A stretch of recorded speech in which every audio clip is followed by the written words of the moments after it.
Assalamualaikum warahmatullahi wabarakatuh. Kami dari kelompok 7 akan mempresentasikan tentang Archot dan aplikasinya yang beranggotakan 1. Fahmid Hidayatullah dengan NIM B1002089. Yang kedua yaitu Rashid Hidayat Ramadan dengan NIM B1002092. Yang ketiga yaitu Siswono Yoga Utama dengan NIM B1002109. Selanjutnya yaitu definisi utang piutang atau Archot.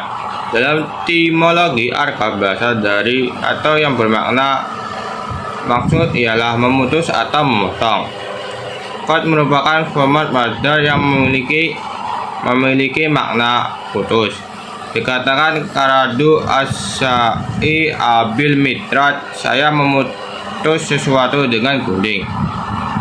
Definisi utang piutang secara luas atau Archot secara luas yaitu perjanjian pinjam meminjam yang ada dalam Kitab Undang-Undang Hukum Perdata pasal 1754 yang berbunyi pinjam meminjam ialah suatu perjanjian yang mana pihak yang satu memberikan kepada pihak lain suatu jumlah barang atau uang yang habis karena pemakaian dengan syarat bahwa pihak yang lain ini akan mengembalikan sejumlah yang sama dari barang atau uang yang dipinjamnya.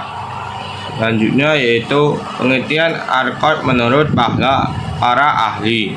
Berdasarkan pendapat Syafi'iyah yang dikutip oleh Ahmad Wardi Muslim, Archot atau utang piutang dalam istilah syara dinamakan dengan sesuatu yang diberikan kepada orang lain atau yang pada suatu saat harus dikembalikan.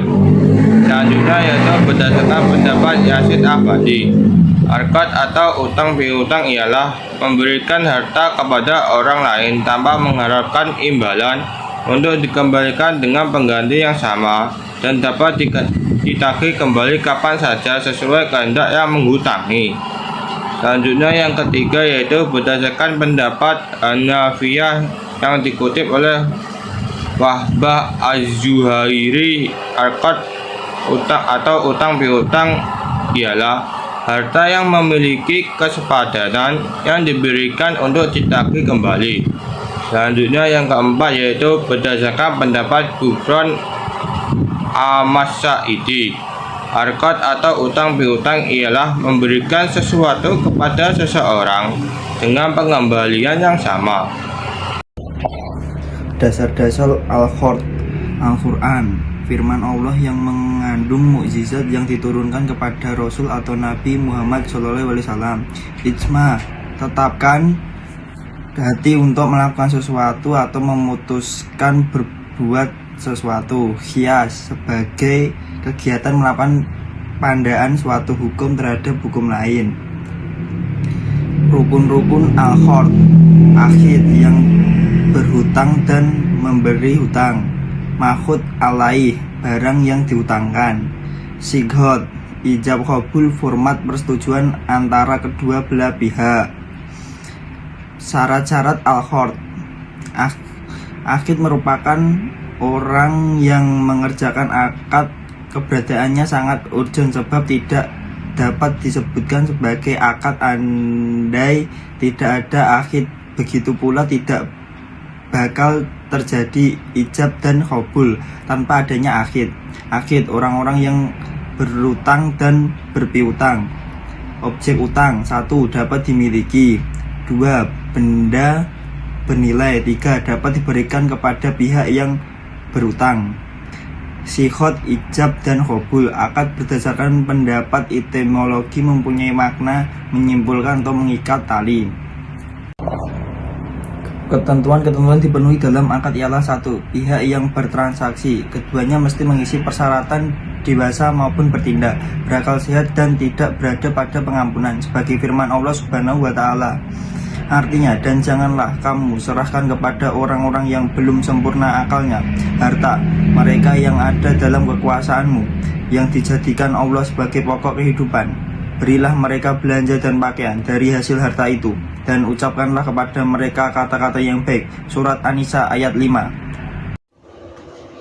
Selanjutnya mengenai suatu barang tertentu, barang yang menjadi objek harus jelas dari kesamaran. Yang terakhir mengenai suatu barang yang halal, suci dari najis, dan yang tidak haram dimakan. Selanjutnya, menurut M. Yayid Afandi, berasumsi rukun utang piutang ada 4 macam. Yang pertama, mukrid, yakni orang yang memberi utang. Yang kedua, muktarid, yakni orang yang berutang. Yang ketiga, muktarot, yakni orang yang diutangkan. Sedangkan yang terakhir, sigot akad, yakni ijab kabul. Selanjutnya, al-qard dan aplikasinya. Pelaksanaan dan sigot qard dianggap sah bila mana dilakukan terhadap barang dagangan yang dibolehkan syarak. Selain itu, qard pun dianggap sah sesudah adanya ijab dan kabul, seperti pada jual beli dan hibah. Selanjutnya, harta yang harus dikembalikan. Konsensus para ulama bahwa wajib hukumnya untuk peminjam untuk mengembalikan harta. Semisal bila mana ia meminjamkan harta misli dan mengembalikan harta semisal dengan bentuknya, atau konsensus ulama selain Hanafiyah, bila pinjamannya ialah harta kimi, seperti mengembalikan sapi yang ciri-cirinya mirip dengan sapi yang dipinjam.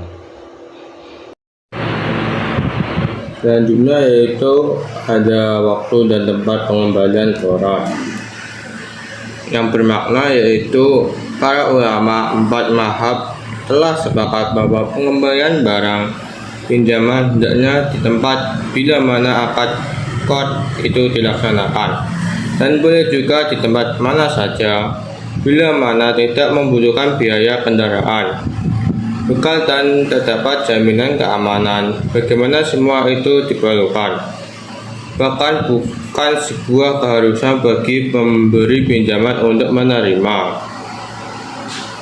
Selanjutnya yaitu adapun untuk waktu pengembalian ialah sebagai berikut, yang bermakna berdasarkan pendapat ulama selain Malikiyah, waktu pengembalian harta pengganti ialah kapan saja terserah kehendak si pemberi pinjaman.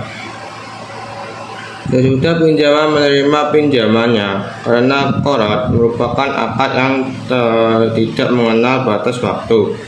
Sedangkan berdasarkan pendapat Malikiyah, waktu pengembalian itu ialah ketika sampai pada batas waktu pembayaran yang sudah ditentukan di awal, karena mereka berpendapat bahwa qard bisa dibatasi dengan waktu.